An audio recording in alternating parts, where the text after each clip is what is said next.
Em nome do Pai, do Filho e do Espírito Santo. Amém. Que nosso Senhor Jesus Cristo possa suprir as deficiências de minha exposição.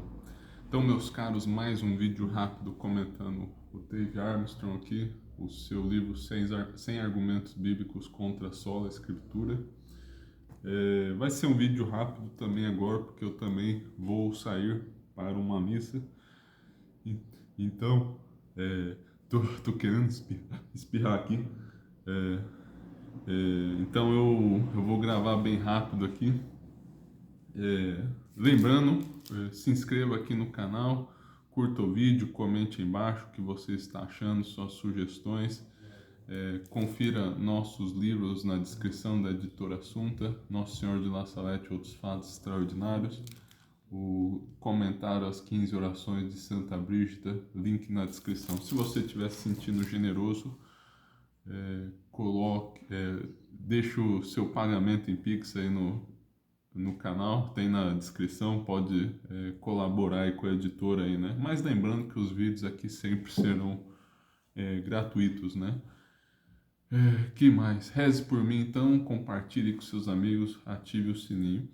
Geralmente eu faço aquele comentário geral antes de entrar no livro aqui. Como eu tô sem tempo, não vou falar muito, mas eu vou falar alguma coisinha. Importante se lembrar que as pessoas são livres, não livres quanto ao que é certo ou errado, né? A liberdade delas não muda isso, mas elas são livres para tomar suas decisões. Então não adianta você levantar os melhores argumentos do mundo que a pessoa é livre para recusar, né? O diabo era um anjo, talvez o maior criado, né, em natureza, recebeu tantas graças do Senhor e mesmo assim escolheu recusá-lo. Que dirá dos homens, então, que são bem inferiores em natureza? Então não adianta você trazer os melhores argumentos do mundo, lembrando também que em apologética, em teologia, a coisa é um pouco diferente aí, né? Que se a gente vai argumentar aí, geralmente a gente está colocando de lado, né, por um esforço dialético, colocando de lado a fé, né? Não que você deixa de ter fé, né, mas você vai tentar mostrar qual lado é mais provável segundo a razão natural, né? Que você quer mostrar para a razão qual que é o mais provável. Então tem esse fator também, tem questão do, como posso dizer, né, da formação. Às vezes a pessoa passou anos aí sendo, como posso dizer, né, instruída, não é nem instruir, né, não é nem uma educação, né, sendo condicionada aí, né, como no, nos experimentos pavlovianos, a recusar a fé católica, né, desenvolver respostas automáticas. Então a pessoa tem uma resistência natural à fé católica também e, sei lá, né, ela não vai aceitar na hora e tem que ser insistente, né, mas também não não ficar estressado aí, né? Colocar nas mãos de Deus, lembrar que a conversão é antes uma graça, né? Então tem protestante que vai simplesmente negar a força dos argumentos contra a sola escritura, né? Porque é muito comum o negacionismo, né? Eles falam que a gente não entende, né? Falam que a sola escritura não é negar toda a tradição, né? Mas a gente está justamente argumentando que é preciso de uma tradição infalível e que seja uma regra de fé também, né? E que se você só tem a escritura como regra de fé, com o próprio nome diz, sola escritura, em algum momento você vai poder preterir a tradição, né? Simplesmente porque você não concorda e achou que a Bíblia dava uma outra exegese. Então é importante que haja infalibilidade na tradição, no magistério também, em outros lugares teológicos. Mas enfim, vamos então partir do 58 aqui do livro, já dei uma bela introdução aqui. Igreja e Escritura não são um jogo de soma zero. Bom, lembrando, estamos no capítulo 6, argumentos gerais ou diversos relacionados ao sola Escritura. Lembrando, eu já falei em outras aulas, né? Apesar do nome sem argumentos bíblicos aqui, esses 100 itens às vezes são históricos, se bem que tem itens que são bíblicos que trazem, sei lá, 15, 20 versículos. Então, talvez até tenham, sei lá, 200 versículos bíblicos contra a sola Escritura, não sei. Mas tem muito desses itens que não chegam a mencionar a Bíblia, mas é algo histórico, né? Não que não sejam argumentos relevantes, né? E às vezes alguns desses itens são resposta a alguma objeção protestante, né? Por exemplo, esse daqui é até interessante, mas o conteúdo, né, o que está sendo discutido nesse item, igreja e escrituras não são um jogo de soma zero, mas surpreende um pouco assim, parece um pouco fora do que foi proposto, né? Mas seja como for, é interessante, né? Porque há protestantes que dizem, nossa, se você não aceita a Bíblia, somente a Bíblia, se você coloca a tradição, você está desvalorizando Deus. Argumentações nessas linhas aí, né? Às vezes falam de Deus mesmo, às vezes falam que há desvalorização da Bíblia, né? Mas não é um jogo de soma zero aí, né? É um conceito de teoria dos jogos usado em economia. Isso daí é bem usado no marxismo, a soma zero, que se um rico tem é porque ele tirou de um pobre, né? Pelo menos nessas versões mais pobres aí do marxismo, né? Não sei se o verdadeiro Marx também era tão bobo assim, né? Mas tirado, ou melhor, ter mais dinheiro não significa que você tirou dos pobres. Você pode ter descoberto um meio de produzir mais da natureza e aumentar a quantidade de bens totais. Então a soma zero é considerar que há, há uma quantidade fixa de bens a serem apropriados e que se uma pessoa tem mais do que outras, vai ficar faltando para outras. Mas a pessoa que produz, que tem alguma coisa, ela pode ter aumentado esse limite aí, nessa disponibilidade de recursos aí, né, através do empreendimento. E então, para quem não conhecia, né, acho que fica mais claro é que se você é, fala que é importante a tradição, o Papa, você não está tirando da Escritura, de Cristo, nada disso. Porque é um meio de, como posso dizer, né? Deus distribui sua graça, né? Assim que ele escolheu, né? Deus poderia ter escolhido dessa maneira e professamos que ele escolheu, né? E a tradição também, corretamente entendida, a tradição em seu sentido mais estrito é a ação de Deus também no mundo, né?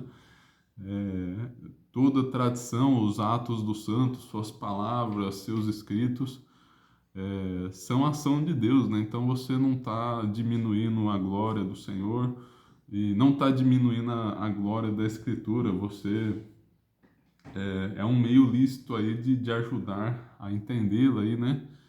E mesmo na teoria das duas fontes, eu defendo a suficiência material, né? São as duas teorias católicas lícitas, né? Seria os ensinos dogmáticos da tradição também seriam palavra de Deus, né? Então você não está diminuindo Deus, nada disso. 59. Em Efésios 4, Paulo não mostra consciência de uma regra de fé com base na sola Escritura. Esse é muito interessante. O argumento seguinte Efésios, a partir do capítulo 4, começa a falar da estrutura da igreja. É um capítulo eclesiológico e fala há uma só fé e um só batismo, né? E um só corpo.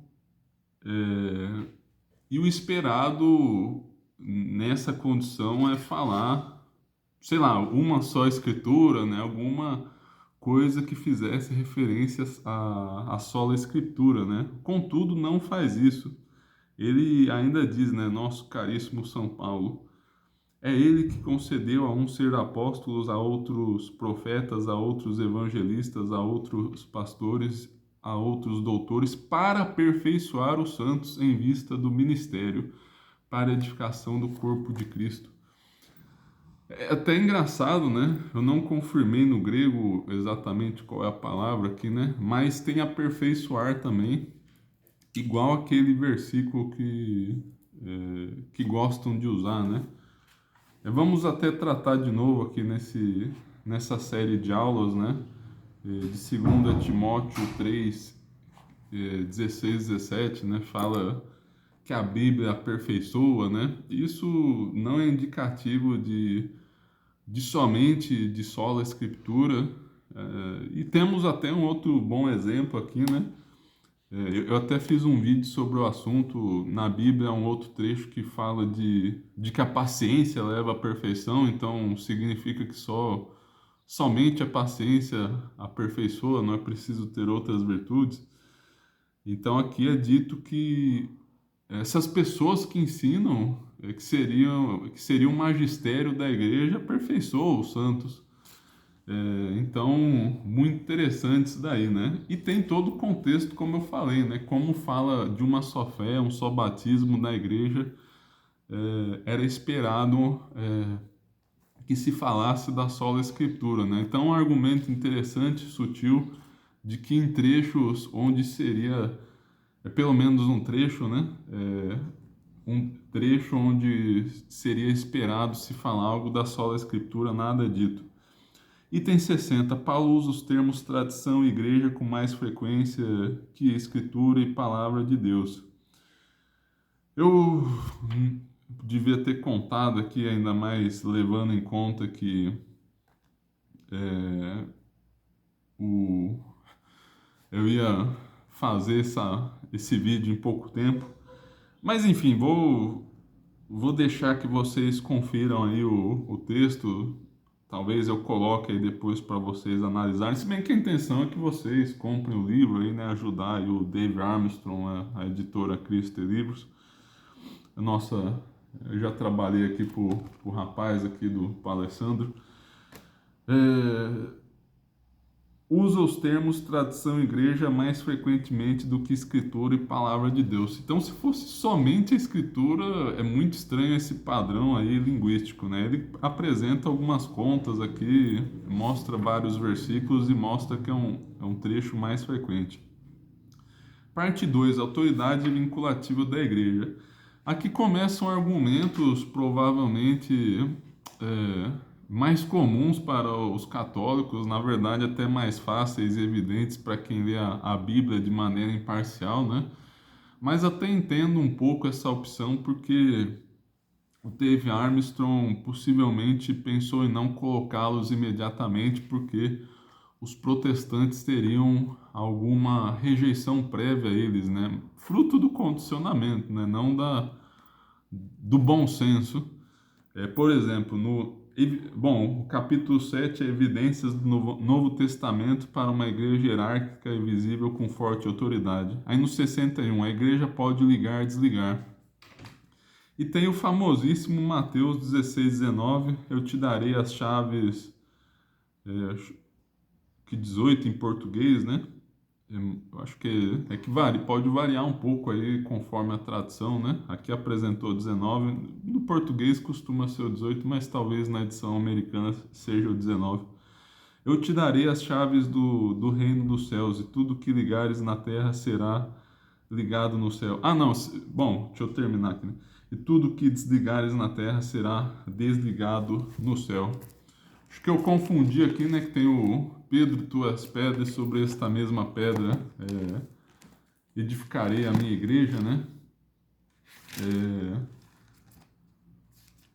Acho que era um versículo depois mesmo. Bom, isso daí é coisa de menor importância, né?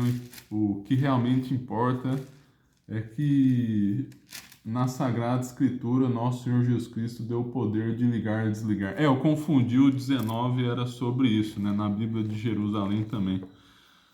É, João 20, 23, o da confissão: aqueles a quem perdoardes os pecados serão perdoados, aqueles aos quais retiverdes serão retidos.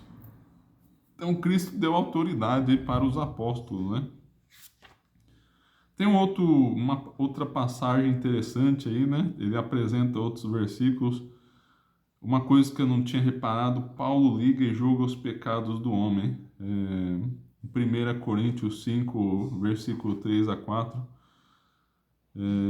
Não analisei isso, para ser honesto. Eu acho que seria um exemplo aí de que o bispo tem que transmitir a faculdade ao padre, né? Que o padre precisa de faculdade para confessar localmente, né?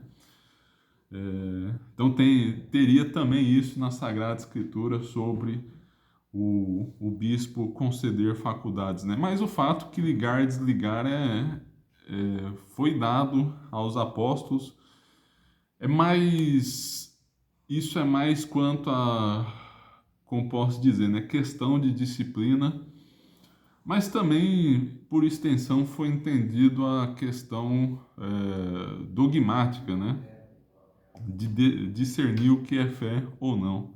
62. A Bíblia apresenta uma igreja universal, visível e hierárquica. Aí apresenta então Atos 15, que o Concílio de Jerusalém, versículo 22. Então pareceu bem aos apóstolos e aos anciãos, como toda a igreja, escolher homens dentre eles e enviá-los a Antioquia com Paulo e Barnabé. Falando que houve conselho deliberado aí, né? Atos 20, 28. Cuidem de vocês mesmos e de todo o rebanho do qual o Espírito Santo vos constituiu supervisores. Episcopoi, que é uma palavra usada para bispos, para cuidar da igreja de Deus que ele obteve com o sangue do seu próprio Filho. Então, há uma constituição hierárquica da igreja, né? E visível também. Aí ele cita vários versículos, até questão de finança da igreja aí, né? Então, a igreja tem uma hierarquia visível, né? 63. Anátema e excomunhão são conceitos bíblicos, né? Tem até a de 1 Coríntios 16, 22, né? São Paulo lança anátema a uma pessoa, né? E que eu queria achar rapidinho aqui, né? Talvez não tenha sido boa ideia.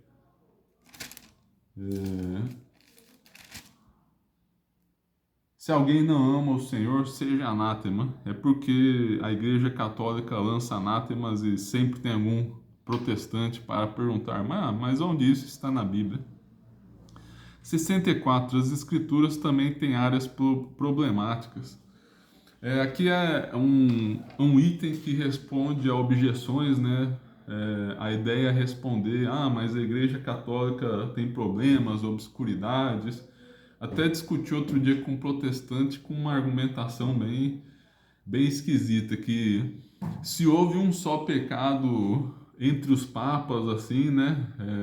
Acabou a igreja visível, né? Ele vai defender a igreja invisível. Isso é totalmente desproporcionado aí, né? Onde já se viu o membro de uma função comete um crime, toda a função é deposta, né? Então é totalmente esquisito esse raciocínio aí, né? E na Sagrada Escritura aí tem muitas coisas problemáticas, assim, no sentido de dificuldades, né? Não é muito fácil de conciliar. Ele não cita essa linha aí que eu falei, né? Que eu quero usar aqui, né? Mas até fiquei refletindo nessa discussão com o protestante outro dia, né? Que Salomão, Davi também pecaram e as coisas continuaram como eram, né? E continuou o plano salvífico de nosso Senhor Jesus Cristo aí, né? Então, enfim, né? Continuou o sistema ali que estava no momento. E Então isso não é uma objeção aí, né? Ah, um papa pecou, acabou a igreja, né? Algo totalmente desproporcional aí, né? Pedro negou a Jesus e mesmo assim nosso Senhor Jesus Cristo confirmou depois de sua ressurreição, né? 65. A menção de Jesus sobre pastor e ovelhas não implica uma igreja invisível. Algum protestante, eu nem entendi muito esse argumento, e para ser sincero, vai argumentar que ovelha tem sentido de invisível aí. Então a igreja poderia ser invisível. Não entendi direito isso daí, para ser honesto. Mas Dave Armstrong vai falar de ovelhas que se extraviaram, né? É, enfim, né? Eu confesso que nem entendi. O Dave Armstrong está respondendo a uma objeção protestante aí, né? 66. A autoridade tem que ter dentes. É uma expressão inglesa que a autoridade tem que funcionar, né? Senão vira um conselheiro, até é dito aqui, né? Se não tem o poder de realmente proibir coisas, acaba virando um conselho, né? Autoridade propriamente dita, né? Aí seria mais ou menos na mesma linha que eu falei na brincadeira que eu utilizei a tradição de Schrödinger, que às vezes funciona, não funciona, né? É um critério flutuante que pode variar ao sabor das paixões. Autoridade também, né? Então a autoridade tem que ligar e desligar, tem que ter essa faculdade, né? Essa prerrogativa aí, né? Senão é uma ilusão. Tem o concílio de Jerusalém, Atos 15, né? É, e aqui é citado outro versículo aqui, um pouco indiretamente, né? Fala em Atos 16:4 que São Paulo transmitiu as decisões do concílio para que fossem obedecidas. Deixa eu ver se eu acho rapidinho aqui. Ao passarem pelas cidades, transmitiam-lhes para que as observassem as decisões sancionadas pelos apóstolos e anciãos de Jerusalém. Então, há vários momentos que a autoridade foi transmitida, né? 63. De acordo com as escrituras, o papel do bispo é distinto e importante. Essa daqui é uma discussão um pouco mais técnica, que é até difícil ver qual que é a objeção exatamente, né? Mas para os católicos que estudam a Bíblia, assim, né? Você pega até a Bíblia de Jerusalém, eu leio há um bom tempo ela, né? Mas até ela faz alguns paralelos aí dos termos, né? Dos presbíteros, episcopos, os termos usados aí na Bíblia com a hierarquia da igreja, né? E tá falando que nesse item aqui que o bispo é distinto, né? Dá um exemplo de Tito, capítulo 1, versículo 5, fala que os bispos têm autoridade sobre o, os anciãos, né? Então, e os anciãos seriam pessoas de relevância ali, né? Então tem autoridade sobre os outros.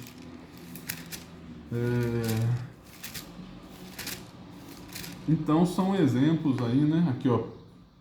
Eu te deixei em Creta para cuidares da organização e ao mesmo tempo para que constituas presbíteros em cada cidade. Presbíteros é sinônimo de ancião, né? Então mostra a hierarquia da igreja, né? O bispo, o padre, já está tudo ali, né? Nas cartas de São Paulo, né? Tem outros versículos, mas esse daí está bom também. O Dave Armstrong argumenta e mostra versículos que distingue bispo de diácono, né? Então é isso, meus caros. Terminei o capítulo sobre a igreja visível, né? Eu acho que esses daqui, os católicos estão mais habituados, né?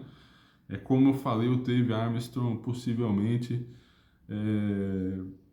colocou depois porque os protestantes já teriam algum condicionamento contrário, né? mas são até mais evidentes, né? A igreja tem muitos sinais de que é visível e de que tem uma autoridade real, né? Então, muito obrigado, até a próxima. Rezem por mim. Em nome do Pai, do Filho e do Espírito Santo. Amém.